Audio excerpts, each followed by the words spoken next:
What's up, folks? Welcome back to another episode of Charm City Heavyweights Podcast, brought to you by Grade 8 Memorabilia in Parkville, Maryland. I'm the host, Matt Trigger. With me, as always, Josh Merrill. It is a victory show once again for the second week in a row. What's going on, man? What's up, Matt? Coming live from the man cave. It was a great day in the man cave. Exactly what I said was going to happen. I was laughed at. I was mocked. Uh, People said I was nuts. Look. I don't give the best breakdowns. I don't got names. I don't look for none of that. I just look for holes. And I said Lamar should have all day to fucking throw. And I said because their defense is not going to get a pass rush.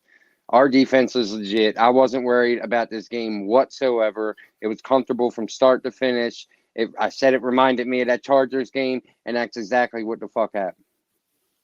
I owe you an apology because you said You 37 do. to 10, and it was crazy because I was sitting there looking, watching the game, and after we went up 4 touchdowns, I was like, yeah, he's gonna want to talk about this tonight. I knew exactly what was happening. I know exactly what was going on. It was one of those classic ass whooping kind of games.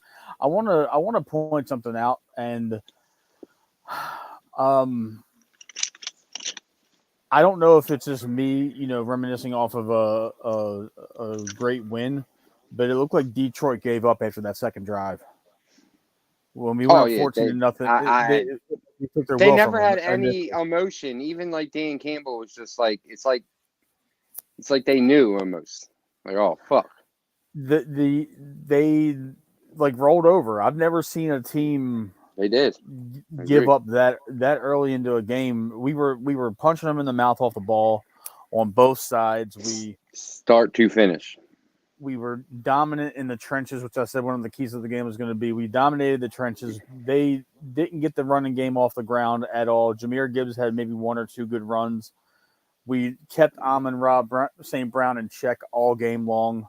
It All game was long. He had a couple catches, but he didn't do any damage to us the way I thought he was. I want to start by saying with the defense, that dude Arthur Mallet is playing his ass off for us. Yes. We I have him on my notes too. Dude's a nut. he's a great he's great in the run game. He showed that he can blitz today. He's good in pass coverage. Being a dime backer like the fifth defensive back on the team, if you want to put him, after Marlon, Darby, Rock, Stevens, he played a hell of a game. He did. Uh, He's the been deep, playing well though. This wasn't the first game. I, This wasn't his but coming out this party. He's was been hot. yeah, he's been playing well, and I'm not saying that he hasn't been.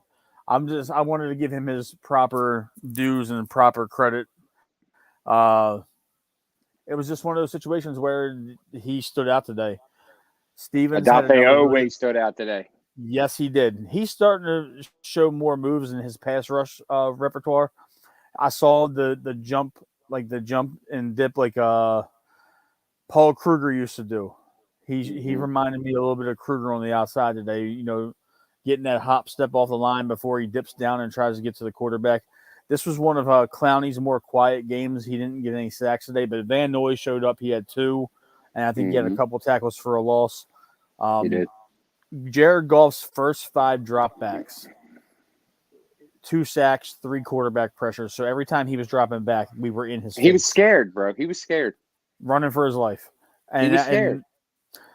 uh, Jones He was and taking Pierce held grounded down. penalties like fuck it. I'd rather get a ground penalty and get fucking nailed.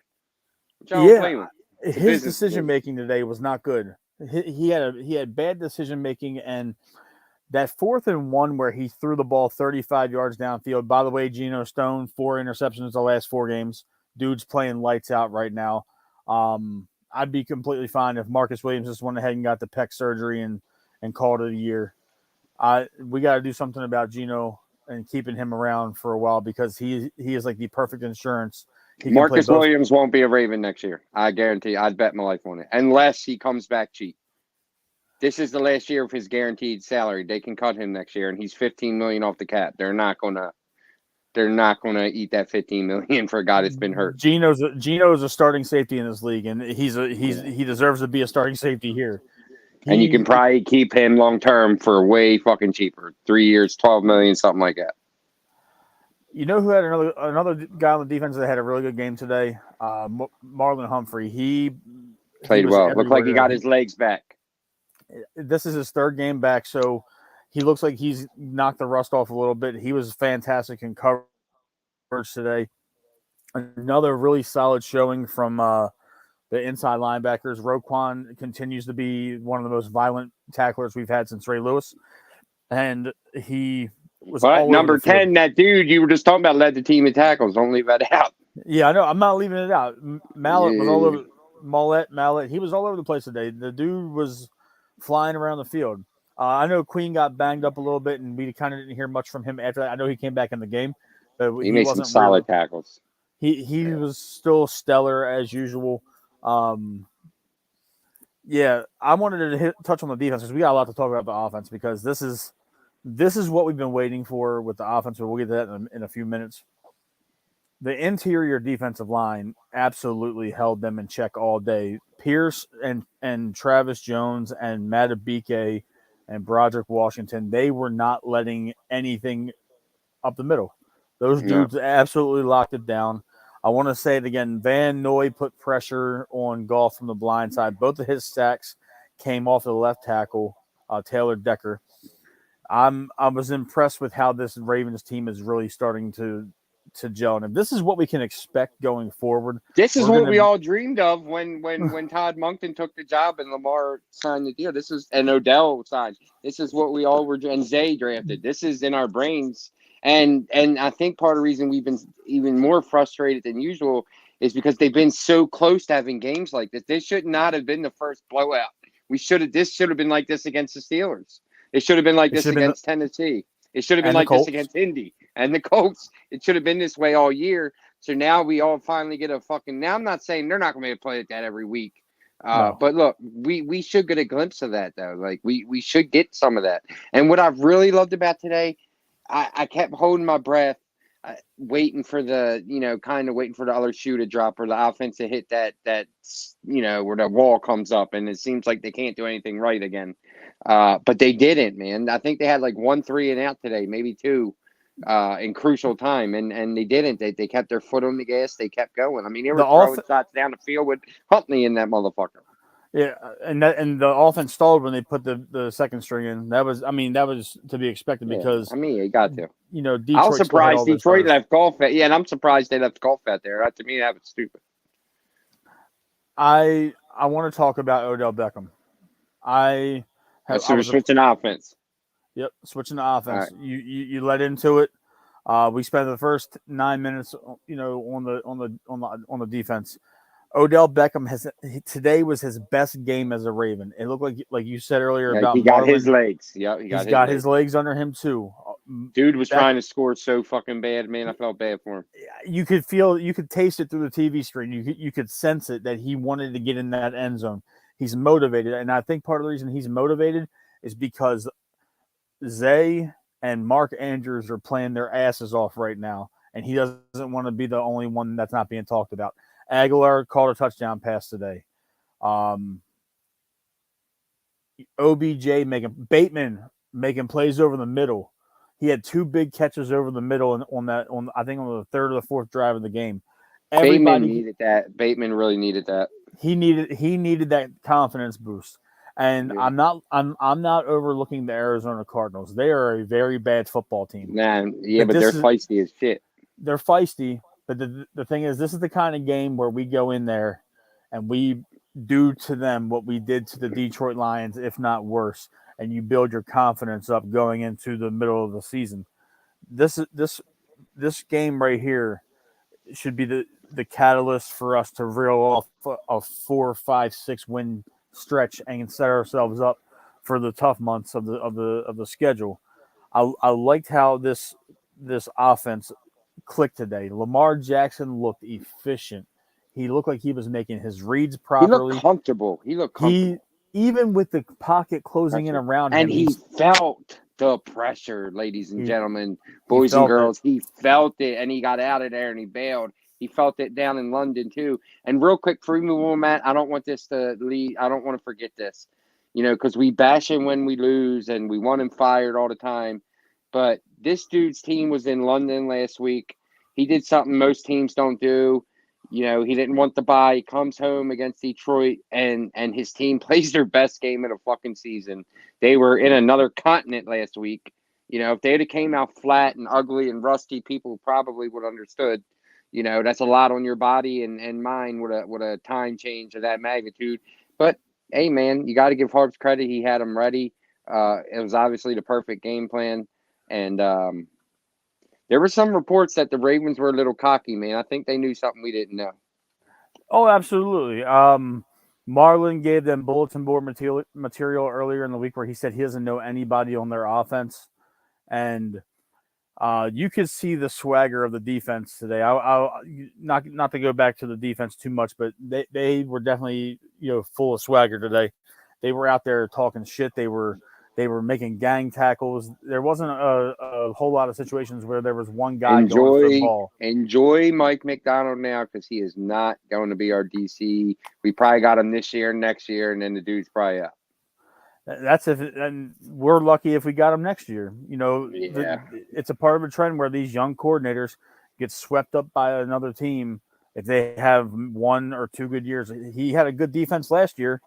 And if he has a good, a superb defense this year, I'm not looking there. We're in October, man. But I hear you. Wow. But this offense today seemed to be such a well-oiled machine. The offensive line wasn't giving up sacks. They weren't even really giving up a whole lot of pressure. And Lamar had all day tomorrow. Like I said, he had all day tomorrow. Detroit is a good team, and they're going to be there in the end. I don't know how deep in the playoffs, but they're going to be there. But they do not have a pass rush. I know that Detroit guy. Oh, that's not true. No, it is true, bud. Stats are stats, and film is film. They do not generate. Even Hutchinson's a little bit overrated. I'm sorry, he didn't do anything that impressed me today. Well, and another thing with our offense did another beautiful thing real quick is, Matt, those dudes, the Detroit Lions defense, in the first quarter of the football game were completely gassed. They were on the field almost the whole first half, man. They were tired as fuck. And then to come out after halftime and go through that shit again, man, they were done. Yeah, they were. I'm going to say this. I paid attention to Hutchinson because I like Hutchinson. To me, Hutchinson was getting bullied by bigger offensive tackles. The AFC North and the NFC North are not the same. We are the most physical. I've said this, and you have said this through multiple shows. We are the most physical division in football. We have the most rough and tumble trench warfare out of any division in the entire league. Now, when Hutchinson, who's more of a finesse guy, is going up against Morgan Moses, who is arguably one of the best run-blocking right tackles in football, Ronnie Stanley was he drove a dude out of the entire field of play on the touchdown run for Lamar in the beginning of the game. They couldn't handle the physicality. And I know when we had the Detroit guys on the show the other night, and then on Friday night I appear on their show. Oh, I guess they don't want me on that one. I don't blame them, dude. I wouldn't want to be on it. I mean, I probably wouldn't go on it anyway, but I don't blame them. They took offense to the 37-10 score, and it was 38-6. Fuck them. They talked about Pro Football Focus, the PFF numbers. They hyped up Sam Laporta, their tight end. That dude had 2 catches today. He looked like nothing. Mark Andrews-esque, ass. The elite tight end on the field was number 89 for the Baltimore Ravens. Yes. Had himself a day. He had himself a fantastic day on National Tight Ends Day. He showed out. He was in the run blocking game. He made Lamar look like a superstar, even though Lamar is a superstar in his own right. Andrews didn't have any drops. He didn't have any situation. Every catch he made, he had one drop. But Lamar, I blame Lamar. He zipped it a little too hot. Oh, that was right in the back of the end zone. Okay, in the back of the end zone. I blame Lamar. He zipped it. Lamar was throwing. He usually does it like in sequences, but he was like really slinging it sidearm the entire game, man. And let me tell you another thing that is progression. And I know Greg Olson mentioned it during this game. But that play where Edwards looked back and deep in the third quarter, that Edwards, like, 60, 70-yard run, whatever it was, I think it was an for 80-yard him, game. right. But I don't think that was designed that way. But for him to feel the pressure going that way, for him to look back for his quarterback to help him, and for Lamar to see him and be on the same page, that was something I've never seen. And like my dad was saying today, like, when's the last time in a Ravens game, like, do you remember this many receivers in different places and everything so spread out? Guys making plays. I've never seen anything like it. It's exciting. I loved the play where they ran the fake RPO. They moved the entire pocket to the right. And then Andrews chipped one guy. He chipped the D end. He chipped the linebacker. And then he got 10 yards down the field. He did this. Lamar puts it right in his breadbasket. And he goes 50 yards before he's even touched. Yes. And Pat Ricard that was amazing. That was Let me tell you something about Pat Ricard. We talked about Pat Ricard all offseason. Qadry Ismail said he was going to be a right guard or left. Other people we had on said that he really didn't have a spot in this offense. And it's crazy to me that he has become the de facto number 2 tight end. And he had himself a hell of a game, not only run blocking, but in the pass game. The dude was on point all game long. And he's earning himself more reps every week, it seems. Absolutely. I wish they'd find a way. The only thing that I'm disappointed is I'd love to see a way, and I don't know how because there's so many names now, which is usually not the case.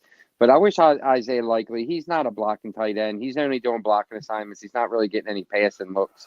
But I'd love to see him maybe convert to a wide out or put him in, wide out situation, something, man, because that's not really his bread and butter, what we're asking him to do right now. But okay, let me ask you a question, though, and to be objective to what you're saying, and I agree with you to a certain extent. I want to see Likely get more looks.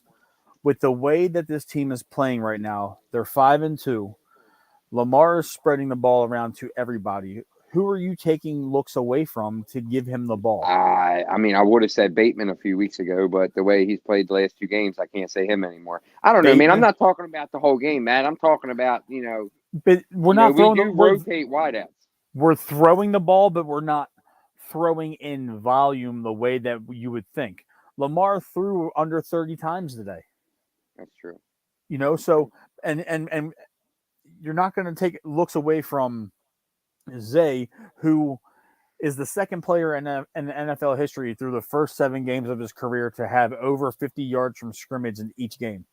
The dude is dynamite. You can't. Likely's just the odd man out in this whole sequence of events. It's nothing personal. He's gonna have to earn his reps some way. I mean, he's getting reps, but he's a blocker. I mean, he's in there. Yeah, but the thing is, if you have 2 tight ends on the field, the first tight end Lamar's throwing to is marked, and then if you got Zay and OBJ or Zay and Bateman or Zay and Aguilar, whoever on the field, for the 2 wide receivers or even 1 wide receiver. No, I understand that. He's still the third option on a 3 tight end set.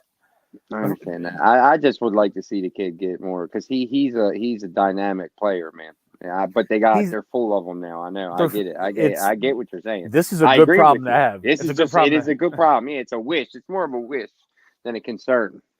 It's a good problem to have, and I think eventually he'll get his shine, and I don't think we've ever had this kind of problem before. Talking on the show, and then prior to this, with us just being fans, that was the most well-oiled offense I've seen since 2019.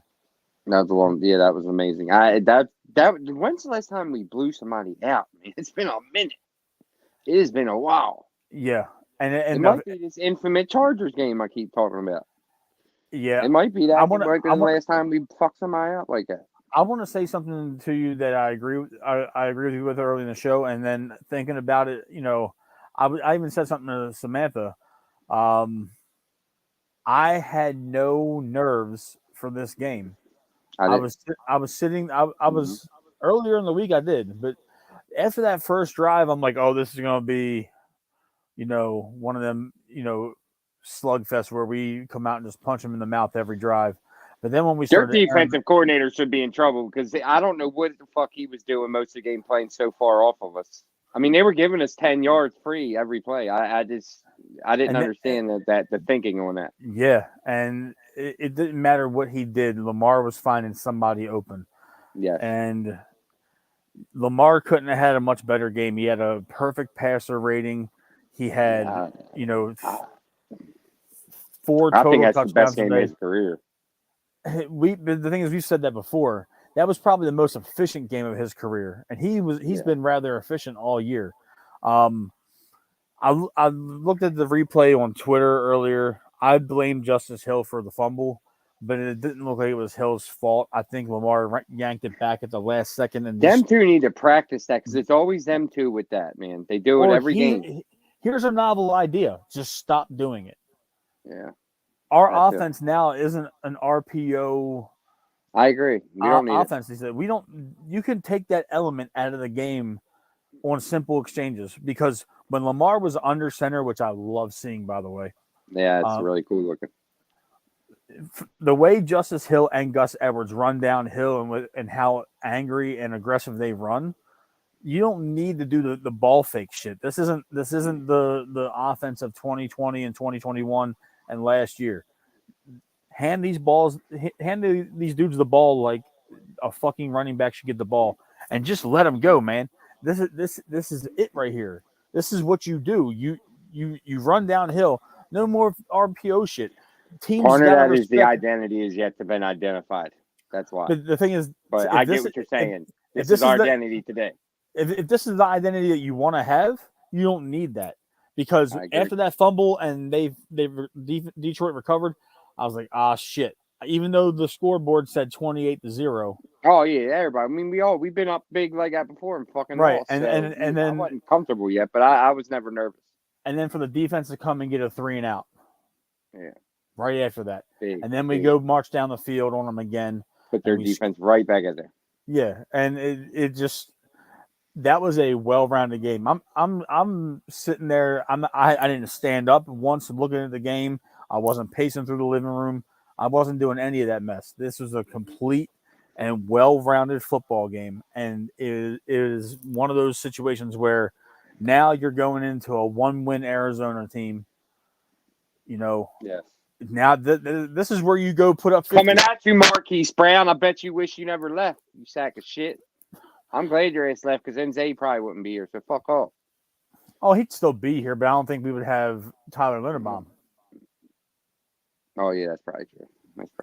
But I'd rather have Tyler Linderbaum at this point. How about Tyler getting into a fight today? I don't know what that dude did, but Linderbaum was mad as a motherfucker. Yeah. They were getting a little chippy, and oh yeah, well we were kicking their ass start to finish, and I like Dan Campbell. I kind of, I don't want nothing bad to happen to him. I liked him on Hard Knocks, and it made me like him, but I hated his guts today. But now I like him again. He looked lost. He was though. He was just like fuck it. I mean, come on. I mean, he knew. Like, what can you do? Every time bad day at the office, bro. Every time the camera panned to him. He looked like he was a deer lost in headlights. Like he had this glossed over look on his face. Like he was probably thinking to himself, no matter what I'm doing, they're stopping us on our offense. And then when we go out there on defense, we can't stop them. I don't think we had, if any, 3-and-outs today. We had one or two. And maybe. Definitely had two. It seems like we held the ball for at least 3 or 4 minutes every time we had it, if not longer. Oh, we chewed the clock. Their defense was on the field the whole crazy. game. Yeah, their defense was on the field the whole game. And I want to say something else because I don't know if you caught this on the pre-show with those dudes from Michigan, but like when he was like acting like they're going to take over M&T Lions fans, bro. First of all, anyone who knows anything knows the Ravens send that memo out every week. I tried to tell that to the dude, but he didn't want to hear it. No, they actually said no. Yeah, they do that every week. They ask everyone not to sell your tickets to the opposing team. They do it every week. They announce it every week. They say it on the news every week. It's on their website every week. But they did not take over. But the only reason I'm leading with that is today, man, and it's been a complaint of mine for years. And I was talking to my buddy Robbie about it earlier because he always says it too, and he was at the game today. M&T the last few years, it hasn't been the same like with the as far as as loud as it used to be when Ray was out there and Suggs. Like it used to be fucking rocking. And it hasn't been like but today, man, You today hear felt like the old days, bro. You know, you you already know I have my surround sound on like 50. I like it in the cave. I have it loud. If you don't like it loud, then you need to roll out. And it was like, man, they were coming through the speakers like, I was like, that man, I ain't heard that. And it gave me tingles, man. They were loud as fuck today down that bank. Those fans all deserve a free hot dog or something next game because they were loud. They brought it. And why can't we do that every game like it used to be? I don't know. I will say this: when they were showing the crowd early on, there was a lot of blue out there. I was shocked, and maybe they were just finding certain areas of the stadium that had. Yeah, it's just because they're jerseys. There was not a lot Yeah, of blue, man. yeah. Yeah, loud that shit I was. thought so. No, the state. No, I said I agree with you. It was loud, but it just seemed like every time they went to a commercial or showed somebody showed a section in the stands, it just seemed like there was a lot of Lions fans. But those same sections they were showing, come the middle of the third quarter, end of the third quarter, a lot of those you saw a lot of those guys, a lot of those fans walking towards the exits because it was a Fuck yeah, it they was did. it was Got their ass whooped. an ass whooping of a lifetime, Yeah, and and they're going to look good in the end. They're going to be there because they got a shit schedule coming up. You know, what I mean, they they got got an a easy shitty. I mean, schedule. they're in a shitty division, so I'm Yeah, not so I too. mean, they're going to be there. They're probably going to be a second seed or something. Yeah. They might, they absolutely might, but this is the game where this is what we needed, and you talked about that on Thursday night. We Needed did it. Yeah. we needed this solidified game where there wasn't a lot of drops, a Everything lot of works. mistakes. Yeah. There wasn't We a need lot it of for our penalties. psyche. Yeah. We needed it. You're absolutely right. And I saw somebody sent or Drew sent it to our group chat the other day where the officiating crew had some of the had the highest percentage of penalties called for a game. These guys let us play today for the most part. There wasn't They really a did. whole lot. And I went on social media after the game, mainly on Twitter, and a lot of Detroit Lions fans were bitching about us holding. And let me just put it to you this way: there's holding every play in the NFL in every Yeah. game. Why do you think all the Ravens players have on white gloves?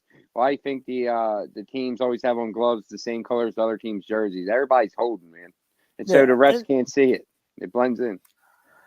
I was overall impressed today. I'm expecting us to go in to Arizona and do damage.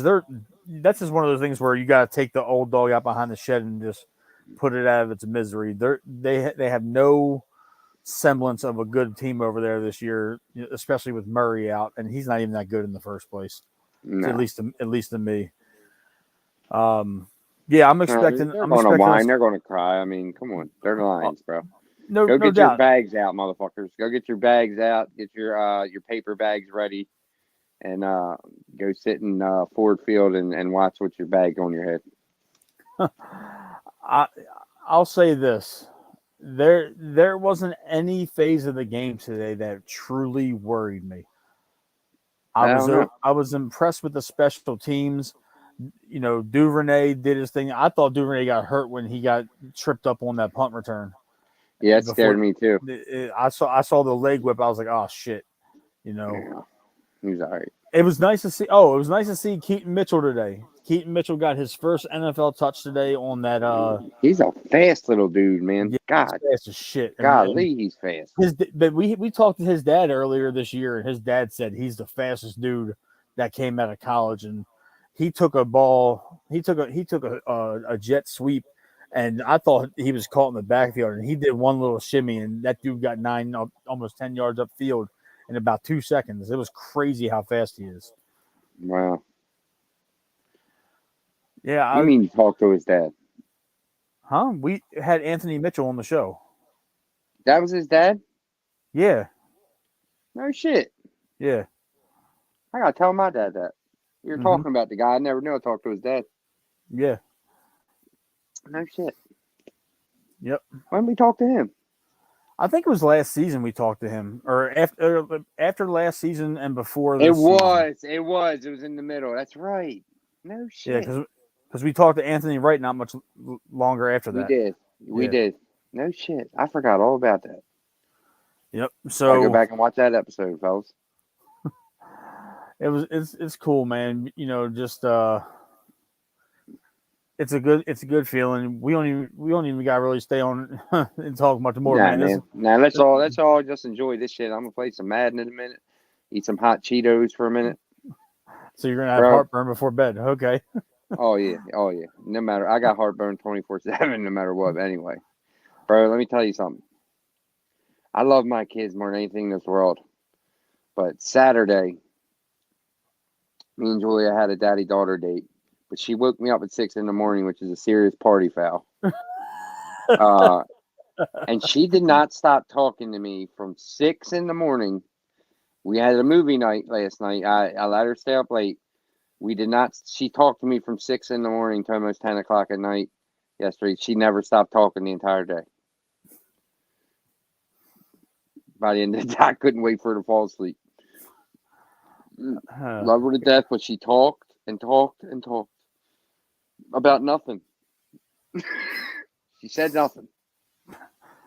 Yeah, Well, you also hear our daughters talk on FaceTime, so you know they talk about absolutely nothing. nothing. Nothing. Half the shit they say don't make sense. It doesn't. Nothing. No. Well, we'll be back on Thursday night for our Arizona Cardinals preview show. We'll hopefully have a guest or two on representing Arizona. And If not, oh well. And I'm coming at Marquise Brown. oh yeah, I know we Be have a prepared love-hate. on Twitter, Marquise, because I'm coming at you on Twitter all week long. Go ahead and shut it down, man. Let's get out of here. Let's shut this one down. Everybody's tired. Everybody's got work tomorrow. Hey, look. Usually I had the button a lot closer, people, but I made that mistake and didn't have it close this time. But look, we're going to shut it down. The Ravens won. Not only did we win, we dominated in every phase of the game. And what more could you ask for? Now we can enjoy this all week. Watch the highlights. They keep showing the highlights over and over on NBC. I'm watching it now. And if you ain't a Ravens fan, I don't know what the fuck you're doing with your life. Shut it down, Matt. Good night, everybody.